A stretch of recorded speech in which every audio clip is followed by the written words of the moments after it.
Vous avez volé mon pic. T'as intérêt à la fermer. Vous voulez pas qu'on sache que vous êtes un mauvais père?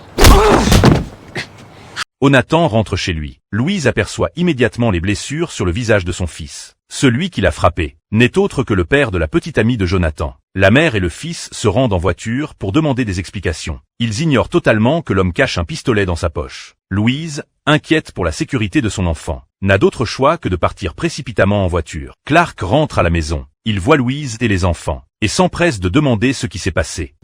Il a menacé maman avec une arme. Tout va bien, Clark, c'est réglé. C'est pas à Superman d'intervenir. C'est pas Superman qui va y aller. Clark retrouve Emmett. Il veut discuter calmement avec lui. Mais Emmett, méprisant, lui ordonne de dégager immédiatement. Je préférerais qu'on fasse ça ailleurs que devant votre fille. Tu crois qu'elle a jamais vu son père gérer une embrouille?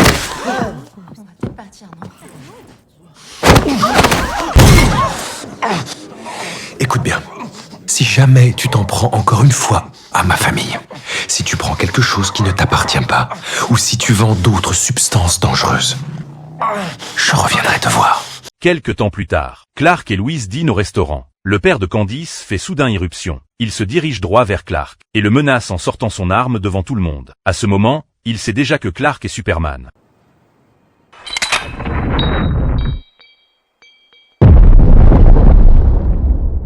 Pour protéger ses proches, et les innocents présents dans le restaurant, Clark retire ses lunettes, et déboutonne sa chemise. Le costume emblématique de Superman apparaît. La balle frappe l'emblème familial sur sa poitrine, et se brise instantanément, sous les regards de tous les témoins. Clark révèle enfin son identité qu'il cachait depuis si longtemps.